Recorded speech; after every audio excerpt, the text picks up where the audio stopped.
Comment allez-vous les amis? 48 heures après cette débâcle contre le Real Madrid, je vous avoue qu'ici on est un peu la tête dans le seau, toujours. C'est pas évident de se remettre d'une défaite 4-1 en finale contre notre rival historique. Mais pour autant, la saison n'est pas terminée et notre Barça chéri n'est toujours pas mort. Pas encore en tout cas. Et c'est maintenant justement qu'on va voir si on est une grande institution. Si on arrive à relever la tête, c'est également maintenant qu'on va voir si les supporters du Barça sont toujours présents, ceux qui ne voudront pas quitter le navire. Justement, je vous propose de regarder cette vidéo sur mon avis, ce que doit être le Barça dans un futur proche.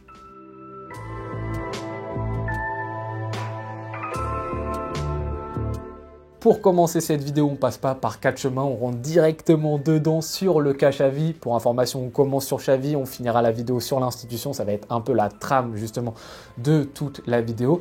Et donc pour commencer, voilà, sondage sur le cas Xavi, vous êtes carrément presque 2/3 à vouloir le départ de notre coach Hérisson au pic au gel, monsieur ancienne légende du Barça. En vrai, je pensais que vous allez être plus que ça à vouloir son départ, c'est quand même beaucoup, 2/3, mais je pensais qu'il allait en avoir plus. Alors bien évidemment, je pense que cette débat contre le Real Madrid, ça a conforté les anti-Xavi qui étaient limite, je pense, bien contents de nous voir étriés par le Real Madrid. Je pense que ça a créé de nouveaux anti-Xavi, bien évidemment. C'est normal, après un gros match comme ça, perdu de cette manière, forcément tu crées une détestation et le premier fusible, c'est évidemment Xavi. Mais pour revenir justement concrètement sur ce match contre le Real Madrid, j'ai plusieurs questions à vous poser. Alors je ne sais pas si vous vous souvenez, il y a une semaine, 10 jours, je vous avais demandé comment est-ce que vous expliquez si Xavi est responsable de tout ce qui se passe sur le terrain, de tous les méfaits. Comment, en revanche, on est l'équipe qui se crée le plus d'occasions en Europe, devant City, devant Leverkusen, devant le Real Madrid, devant Liverpool. J'ai eu très peu de réponses, bizarrement, à cette question, donc j'espère que vous allez répondre à celle-ci. Donc on l'a bien vu, contre le Real Madrid, on a eu 3 gros problèmes d'animation, on va le dire. Je ne parle pas des problèmes individuels pour l'instant, je parle des problèmes d'animation. Tout d'abord, l'alignement défensif, catastrophique. Deuxièmement, l'incapacité de créer du danger sur les côtés. Et troisièmement, le contre-pressing désastreux. Ce sont les 3 problématiques. Sur ces 3 problématiques, moi j'ai 3 questions qui me viennent à l'esprit. Est-ce que vous pensez que Xavi, donc qui a été formé avec l'identité Barça, de la Masia, etc., qui a fait une grande partie de sa carrière sous Guardiola, sous ce jeu magnifique du Barça machin, il ne sait pas dire à sa défense, en bloc haut, comment s'aligner? Est-ce que vous pensez sincèrement que moi je l'ai vu, vous l'avez vu, tous les médias l'ont vu, tout le monde l'a vu, mais Xavi n'a pas vu que son équipe ne savait pas s'aligner? Est-ce que vous pensez qu'à l'entraînement, Xavi demande à ses joueurs juste de tirer des coups francs, mais ne leur apprend pas à s'aligner dans un bloc haut? Est-ce que vous le pensez sincèrement? Première question. Deuxième question concernant maintenant le danger sur les côtés. Est-ce que vous pensez que Xavi, lorsqu'il voit Baldé dans une incapacité de bien centrer, dans une incapacité de faire des bons appels dans les bons timings, ne lui dit rien et ne lui dit « Super, Baldé continue comme ça. Je le vois, vous le voyez, les médias le voient, Xavi ne le voit pas. » Vous pensez qu'il lui dit rien? Vous pensez qu'il dit à Torres, qui depuis 2 ans ne sait pas dribbler lorsqu'il est collé à sa ligne, vous pensez qu'il ne dit rien à Torres? Qu'il dit à Torres « C'est super ce que tu fais, ne continue pas à t'améliorer. » Troisième question maintenant sur le contre-pressing. Est-ce que vous pensez quand Xavi voit Lewandowski ne pas exécuter justement ce contre-pressing, il est content? Est-ce que vous pensez que Xavi, avec sa connaissance du football, il ne sait pas qu'il faut exercer un contre-pressing sur l'adversaire lorsque nous sommes en bloc haut, pour éviter justement les lampes de rancement de l'adversaire d'envoyer des ballons faciles dans le dos de notre défense? Est-ce que vous pensez que Xavi, lorsqu'il voit Lewandowski justement ne pas bouger, ne pas défendre, et qu'il voit Torres faire l'effort pour 2 défensivement, vous pensez que Xavi est content de ça? Est-ce que vous le pensez sincèrement? Voilà, ce sont mes 3 questions concernant les 3 problématiques qu'on a vues contre le Real Madrid. Maintenant que j'ai dit ça, moi je vous lis, je vois ce que vous écrivez en commentaire, je vois ce que disent certains commentateurs, analystes du football, même si des fois je ne suis pas d'accord avec ça. Et j'ai le droit de ne pas être d'accord comme vous avez le droit de ne pas être d'accord avec moi. Mais il y a certains points où je suis d'accord avec vous. Le management de Xavi n'est pas bon. Il a démontré qu'il n'était pas en capacité de bien manager son effectif. Il n'est pas en capacité de donner de la confiance à des joueurs qui ne sont pas en confiance.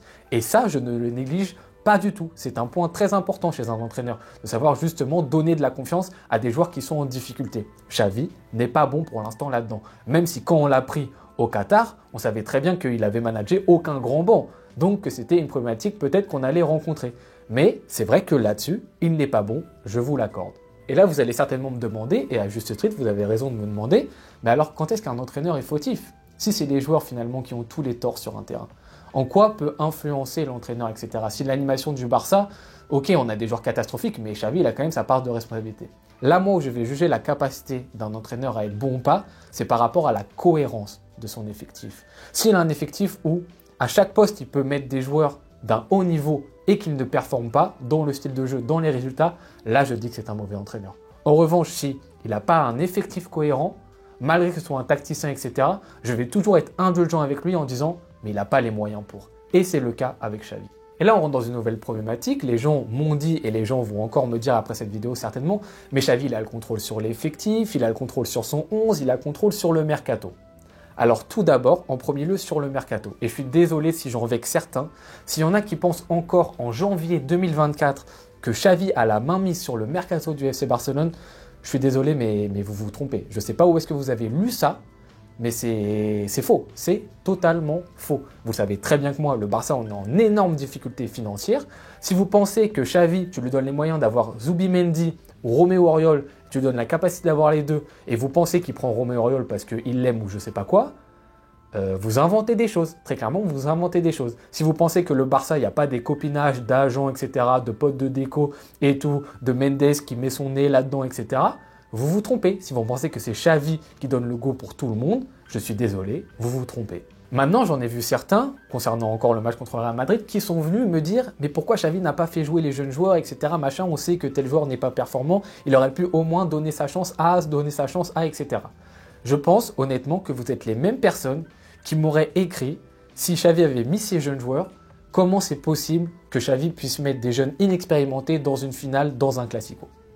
Vous seriez les premiers à être arrivés en commentaire et à dire mais comment on peut mettre Hector Fort alors qu'il n'a même pas plus de 2 matchs en A? Comment on peut mettre un Casado alors qu'il n'a même pas plus de 2 matchs en A? Comment on peut mettre un Vitor Roque titulaire dans un classico alors que le mec il vient de changer de continent, que ça va être peut-être son premier match titulaire, tu le mets dans un bourbier paria alors que tu sais que l'animation du Barça en ce moment elle est en grande difficulté.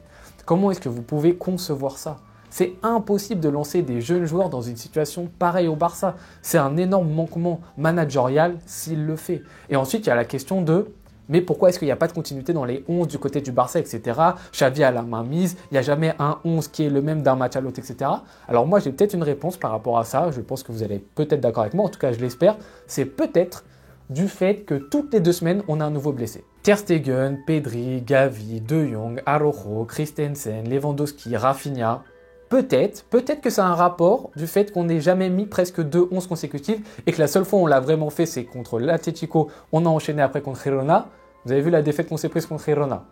Peut-être que ça vient de là. Je ne dis pas que j'en ai la réponse, mais il y a peut-être un brin de solution qui se retrouve là-dedans. Peut-être. Ensuite, le problématique que ça va créer, les choses que vous m'avez dites justement après le match contre le Real et que vous allez certainement me dire après cette vidéo, c'est oui, mais il a quand même un effectif de qualité, Xavi, avec le Barça. Il peut faire de belles choses. Tout d'abord, sur le fait que ce soit un effectif de qualité, déjà, ça c'est mon avis, vous avez le droit de ne pas être d'accord, je trouve que non.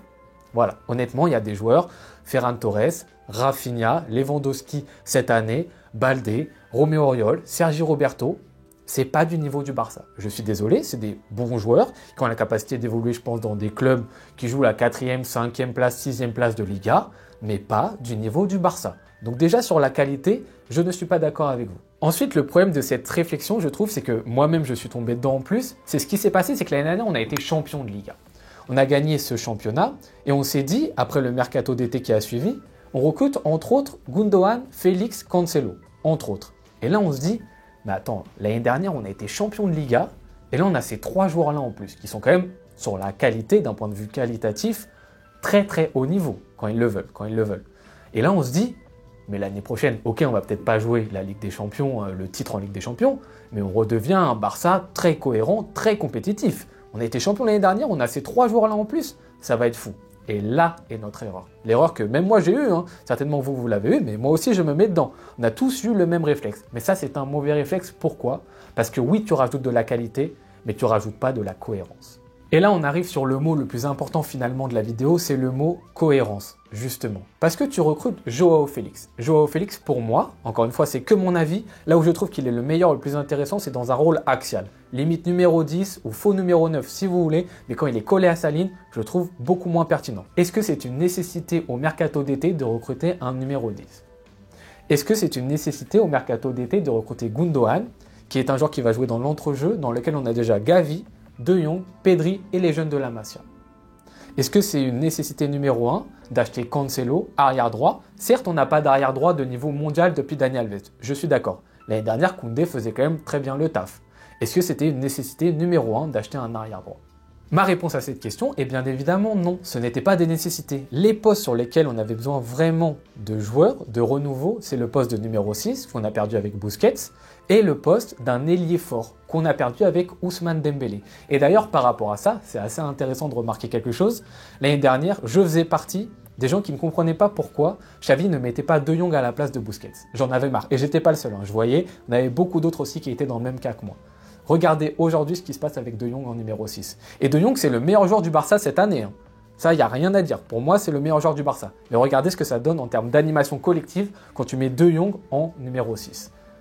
Xavi avait vu que pour l'instant, c'était pas possible de se mettre à ce poste-là. Il n'a pas l'expérience pour l'être. Du coup, il mettait Busquets. Et nous, on râlait là-dessus. Aujourd'hui, combien de personnes disent « Ah, mais en fait, Xavi avait vu qu'en fait, il n'y avait que Busquets qui pouvait avoir ce rôle-ci ». Combien de gens font leur mea culpa par rapport à ça? Par rapport à Ousmane Dembélé. Ousmane Dembélé, la meilleure version au Barça qu'on ait eu d'Ousmane Dembélé, c'est sous quel entraîneur?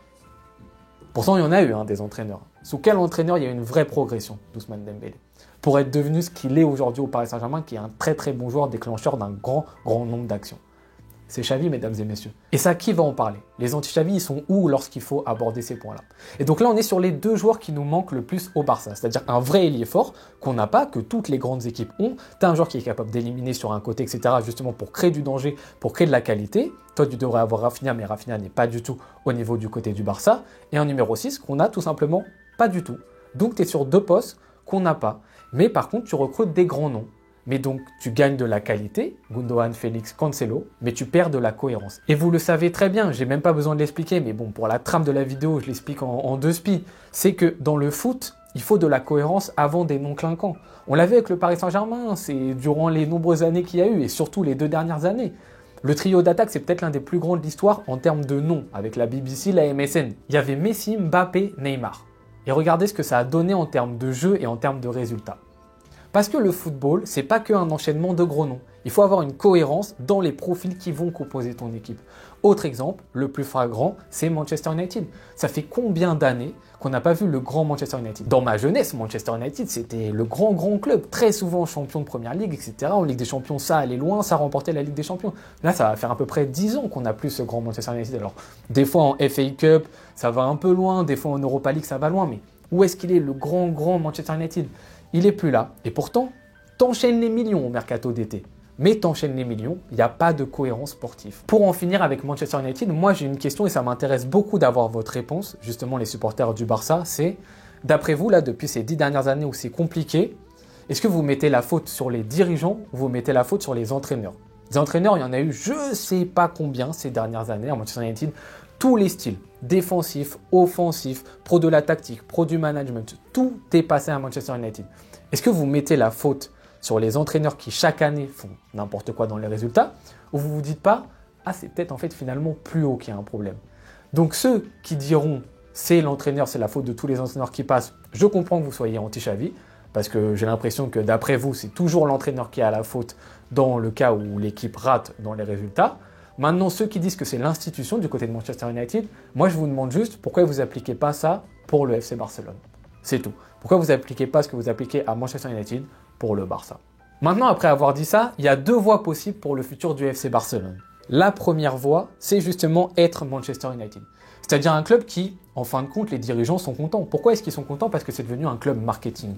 L'objectif de Manchester United, c'est de vendre des maillots. Et tu vendras toujours des maillots quand tu es Manchester United si tu alignes le chèque, les millions pour acheter des grands noms. Parce que dans le monde entier, Manchester United, tous les ans, c'est un des clubs qui vend le plus de maillots. Il y aura toujours des contrats avec des grandes marques, etc. Et ça, eux, c'est leur unique but et ils sont contents de ça.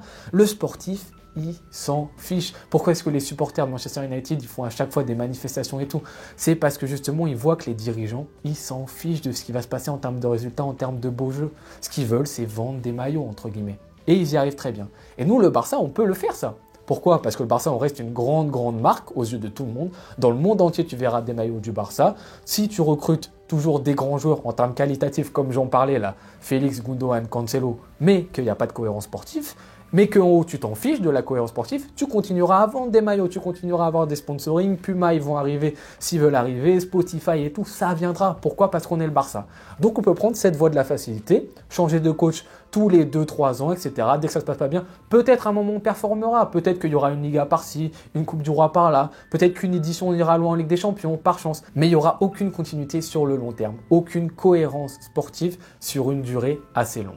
Ou sinon, ce qu'on peut faire, c'est prendre le deuxième chemin, la deuxième voie, qui paraît assez sinueuse de prime abord. On se dit, waouh, c'est compliqué, mais c'est peut-être la solution. C'est-à-dire accepter le déclassement de notre Barça, accepter qu'on connaît une crise encore aujourd'hui à cause de Bartomeu, à une crise de malade qui nous oblige à chaque été d'actionner des leviers à droite, à gauche, mais accepter ce déclassement. Sauf que ce déclassement, il demande un énorme travail de notre part, et même de ma part à moi. Je pense que vous, soit dans votre jeunesse, soit dans votre préadolescence, soit votre adolescence, soit le début de votre vingtaine, vous avez grandi avec le grand Barça à un moment donné dans votre vie. Le problème, c'est qu'on a pris ça en standard, alors que ce qu'a fait ce grand Barça, c'est extraordinaire. Ça sort de l'ordinaire, on ne le reverra plus. Comme on n'a plus vu le grand Ajax, comme on n'a plus revu le grand AC Milan. Ces équipes, à un moment, sont revenues sur le devant de la scène européenne. Il n'y a pas de problème, on gagnait des trophées nationaux, etc. Il n'y a pas de problème. Mais le moment où ça a été le grand Ajax, le grand AC Milan, ça ne s'est plus revu. Nous, on a eu notre période, le grand FC Barcelone. Peut-être qu'en termes de résultats, on retrouvera des choses semblables, il n'y a pas de problème. Mais cette époque est révolue. Mais il faut l'accepter, c'est pas facile. Même typiquement pour moi, c'est dur parce qu'on est né avec ça, une grande partie d'entre nous. On a eu ça comme standard. Il faut juste se dire, mais c'est pas un standard, c'est pas un modèle. En fait, ce qu'on a vu, c'est exceptionnel. Il ne faut pas demander à reproduire ça parce que c'est beaucoup trop compliqué à faire. Donc, il faut baisser les exigences. Il faut se dire, ok, il faut repartir de zéro avec des joueurs plus du club, etc. Des jeunes, machin, des joueurs intelligents avec la data qu'on va recruter pour créer une cohérence sportive.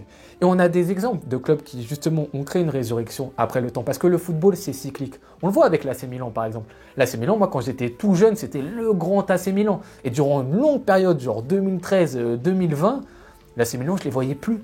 Ils étaient plus là, j'étais là, mais ils sont où le grand AC Milan? Qu'est-ce qui se passe? Grosse crise, etc. machin. Et là, depuis 2-3 ans, ça revient. Tu gagnes le Scudetto, tu vas loin en Ligue des Champions, etc. Ça revient parce que le football, c'est cyclique. Et le club qui représente le plus ça d'entre tous, c'est Arsenal. Encore une fois, quand j'étais jeune, Arsenal, c'est Première Ligue, les Invincibles, et ensuite Ligue des Champions tous les ans. Alors, ça ne gagnait pas le titre de Première Ligue, mais l'exigence, c'était là, quoi.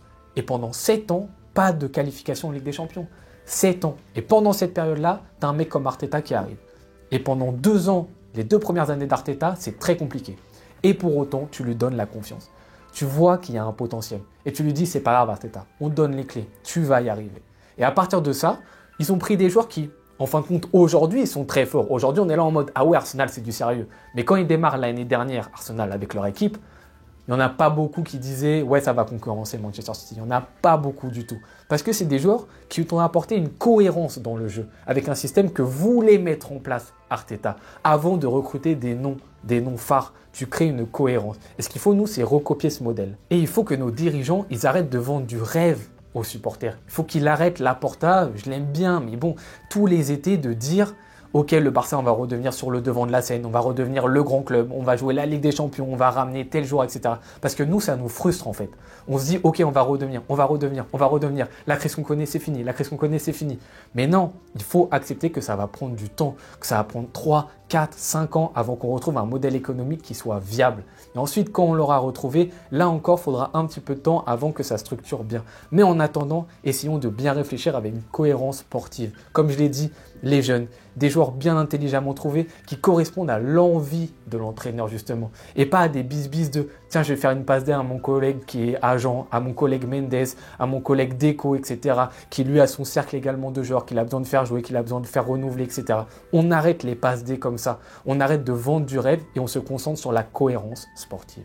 J'espère que cette vidéo vous aura plu. Voilà, c'est une vidéo un peu calme, mais justement pour réfléchir un peu plus sur notre Barça, etc. Comme je le dis, c'est ma vision des choses, c'est mon envie. Je comprends tout à fait qu'on ne soit pas d'accord. Je comprends, on a des attentes qui sont différentes. Il y en a qui veulent que Xavi parte, qu'on essaye avec un nouveau coach pour pourquoi pas créer un tournant du côté du Barça. Je peux l'entendre aussi, mais voici ma vision des choses. Je vous remercie beaucoup d'avoir regardé cette vidéo. Je vous souhaite bonne journée ou bonne soirée en fonction de quand est-ce que vous la regardez. On se retrouve très bientôt.